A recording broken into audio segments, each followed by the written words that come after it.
This is the new Honda HR-V for Europe. It is one of the best looking, most efficient and most interesting small crossovers that you can buy today. It's not perfect, but I have a sneaking suspicion that it's going to be a lot more popular than the previous HR-V that we got here in Europe. That looked kind of weird, and even though it was popular, it was not as popular as it could have been. This new one is hybrid only, so you can only get it as an eHEV model. This means it has a similar hybrid system to the Jazz eHEV that I drove quite some time ago. And I absolutely love that car, especially for its efficiency. Honda claims that this new HR-V uses 5.6 liters per 100 kilometers on the combined cycle, and that is totally achievable, I think. In fact, I'm getting less than that just driving it in town, and it's been using 5.2 liters per 100 kilometers. Honda has its own type of system, which is a parallel hybrid system, and I'll get more into what that means. What you need to know is that this car can achieve and even exceed the claimed efficiency numbers. And then there's the way it looks. I think it's a fantastic looking thing. I'm not one to appreciate crossovers that much, or SUVs, or any taller vehicles, but this one isn't especially tall, although you do get plenty of ground clearance, but it looks good. I like the front end, I like the side profile, I like the rear end. Yeah, I'm getting ahead of myself. I'll walk you around the vehicle, then I'll show you the interior, then I'll talk more about its technical specifications, and then I'll take it for a drive. I really like the design of the front end. It's very bold and upright and fitting for an SUV. I like the shape of the headlights. It looks Japanesey, maybe it reminds me of a Mazda design. This grille that is finished in black with these horizontal slats, it is open, most of it is open, but you can get it in body color, which I think makes the front end look even smarter. The car also has this very prominent chrome strip on the lower part of the bumper.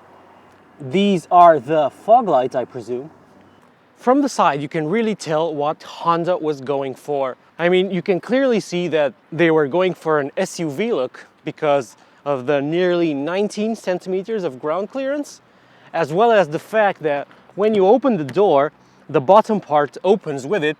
So basically the sill inside is left clean, so you don't dirty your trousers when you get inside the vehicle. But aside from trying to make it an SUV, Honda also wanted to make this a coupe-like SUV. I would just call this a fastback design, but it really works. I really like the fact that this line goes uninterrupted all the way to the rear light. This is because they have hidden the door handle in the C-pillar. That's pretty cool. It's a very good looking thing. I really like it. The mirrors are quite big and SUV-like as well. And from the side, you can really see just how upright the front end is. I like this car. I think it's very good looking. I think the back is its most successful angle. I like the full width light bar that only stops for the Honda badge in the middle. I like that this is quite steeply sloped. It's very nice. And I just like the shape of the hatch and how everything comes together here in the rear. It's probably the light bar that really makes me love this design. It reminds me of something like a Porsche Cayenne Coupe, I guess, but in a good way. It doesn't feel like a copy or anything. It's just nice design and nicely proportioned and pleasant on the eye. But while it may look fancy, I don't think I would have gone for this glossy black material here, because so along the wheel arches and along the lower part of the bumper and in the front, these are the elements that you would hit most often, and well, you would probably see the scratches very easily. So that's a small minus on my part, but it's not huge. Boy, I really like these light clusters. They're so good. Let me show you inside the trunk now. The fact that the HR-V is based on a B segment platform, so it's related to the Jazz, does begin to make its presence felt when you open the trunk, because it is the smallest in its class. And when it's open, you see the vast 320 liters, or 304 if you opt for the subwoofer that goes into the floor of the trunk, and it eats up some of the underfloor storage. But at least you get this cool mat that says HRV on it. It doesn't actually allow you to open this flap underneath here, but it's still good. If you fold the seats, they lie completely flat. Well, if you remove the tray, that is. And yeah, this is generally a very, very practical vehicle, just one with a very small trunk. It's about the size of a Super Mini, like a Opel Corsa or something. One of the features that all Honda fans rave about is present in this HRV. It is, of course, the magic seats. So you lift the seat base up and then you lock it into place by putting this down. You lock it into place by pulling on this, and then you can do the same for the other seat.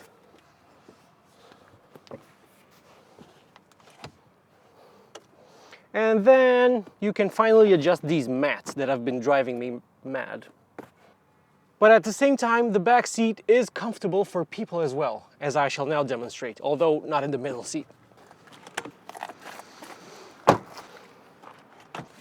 So the front seat is set in my driving position, and as you can see, legroom is really amazing. I couldn't say the same for headroom, and I know some reviewers have criticized rear headroom in the HRV, but frankly, my hair just about touches. But it looks so good on the outside that I am willing to forgive it this. So I appreciate the fact that the two outer seats in the back are very comfy, and you could definitely sit here on longer journeys.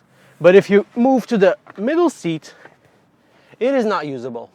Not even by kids. It is very narrow and tall, and now I'm touching the roof. And there's not much to talk about here in the back. You just get these two vents, which you can open and close. You do get big pockets.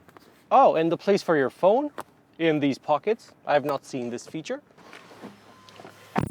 The magic obviously happens in the driver's seat, where you are greeted with a fairly simple looking dash, but one made from okay materials. They are Japanese materials, so they won't have the best perceived quality, but they are still pretty good. You get the latest Honda infotainment system, which is very adequate. You get physical controls for the climate. You get a part digital gauge cluster. You get selectable driving modes. You get a hill descent control, electric parking brake, and a driving position that's actually pretty good. You do sit fairly high in this vehicle. It's not a low sporty driving position. And this feeling of being cocooned in a small sporty vehicle is increased because the windowsills are also quite high, but I frankly like this. I think it's very good. The materials you touch are quite nice. I mean, the leather on the steering wheel is very pleasant. This material here, it's not actually soft touch, but it isn't an unpleasant material to put your hand on. The controls are satisfyingly clicky, and they work, and they are physical. The ones for the climate, I mean. So that's pretty good. My tester isn't the top of the range model, so it doesn't have a wireless charger for your phone, but you can get it. Although it does have this USB here. It's a data connection, and this one is for charging. This is where the wireless charger should be, but my car doesn't have one.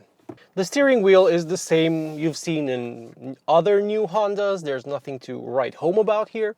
The infotainment works well enough. You get wireless Apple CarPlay and wired Android Auto, but it isn't offensive enough to really force you to use those systems. You can still use the Honda system. Navigation loads fairly quickly. You can pinch. The digital gauge cluster is only half digital, so you can control the left part.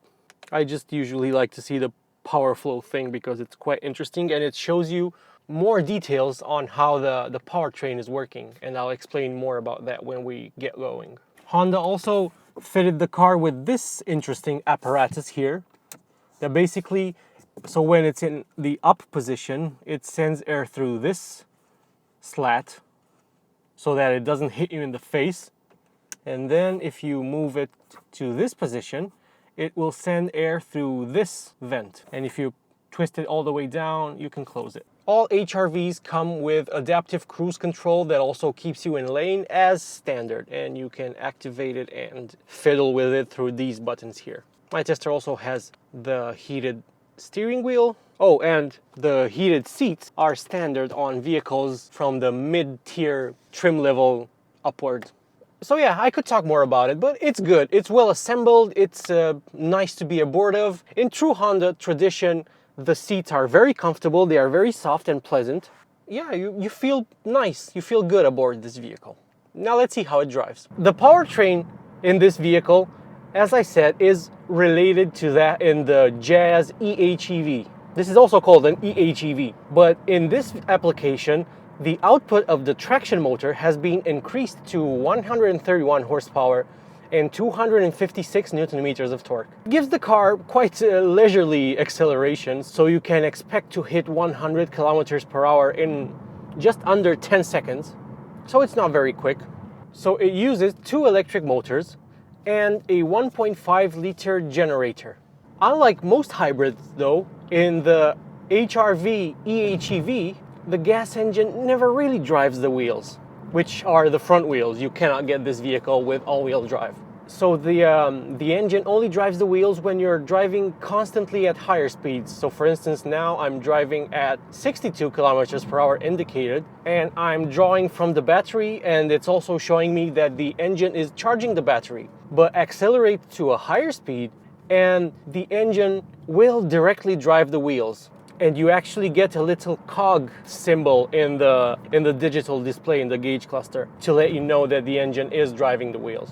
You won't really see the cog symbol while you're driving this vehicle in town, simply because your speeds won't be high enough.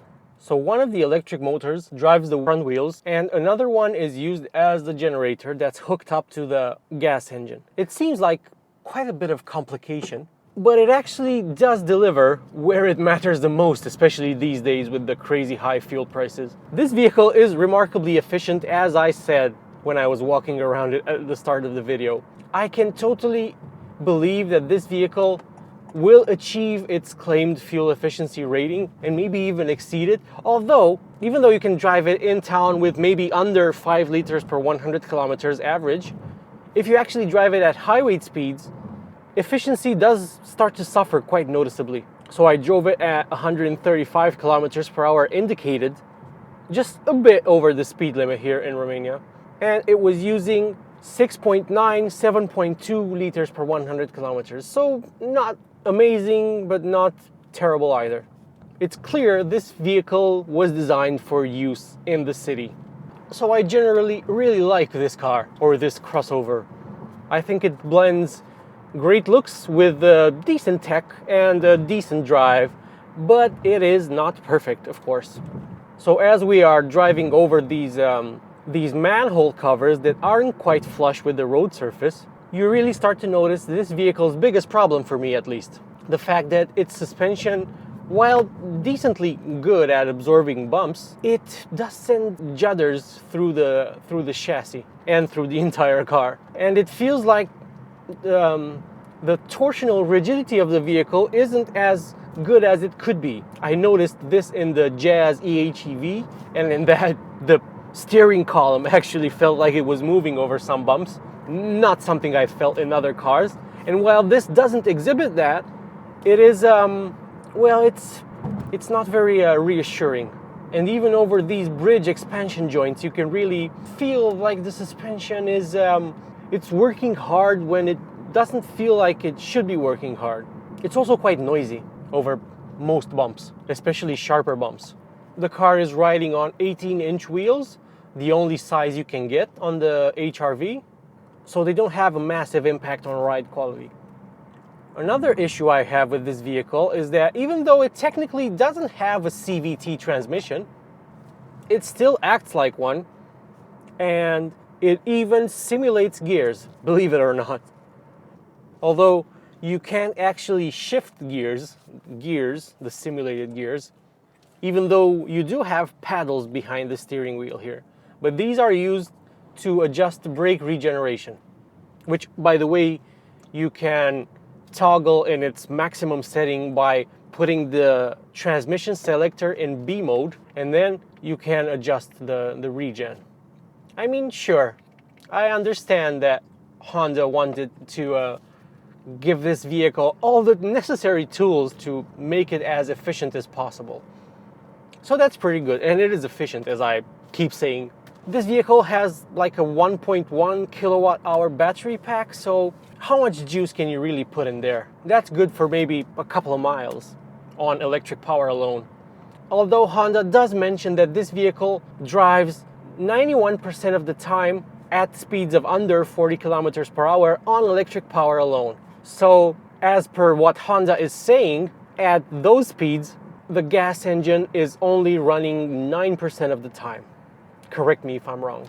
And you certainly do get a feeling of that when you're in town, because whenever the engine wakes up, you are startled because you have just gotten used to the silence, which this cabin does actually provide at lower speeds especially. And when the engine does kick into life, you really hear it. Honda says it improved the sound insulation compared to the Jazz, but for some reason I think it's worse. I've driven the Jazz and I think it might actually be more silent inside. So this is a vehicle that is very good at going at slower speeds in town, where it is very efficient and quiet and comfortable. But when you take it out of town, it really falls apart a bit, for me at least. So you can put it in sport mode to make the most of what little power and torque there is. This is a 1.4 ton vehicle, let's not forget, being lugged around by average power and torque outputs. And when you floor it,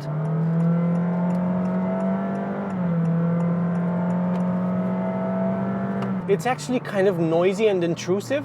I will give Honda the fact that this vehicle is it doesn't have any vibration, or it doesn't send much vibration into the cabin, but you can definitely hear the engine. More so than you would like, definitely. And it's not a very pleasant noise either. And I know vehicles in this class don't have independent rear suspension, but in this, just like in the Jazz, you can really feel that the two rear wheels are linked by a big girder, in a bad way. Even though when you push it into a corner, it's still actually pretty good. But no vehicle is perfect now, is it? And overall, I think the HR-V still deserves your consideration. It is great to look at, it is fairly comfortable, it is remarkably efficient, maybe the most efficient crossover or vehicle of any kind that still has a gas engine. But it's more efficient than other manufacturers' hybrids. Honda definitely deserves praise for making a vehicle that is as frugal as this. I hope it will sell better than the previous HR-V, because I actually really enjoy looking at this vehicle and I wouldn't mind seeing more of these. Thank you so much for watching this video until the end. Like and subscribe to the channel if you enjoyed the video, and I'll see you in the next one.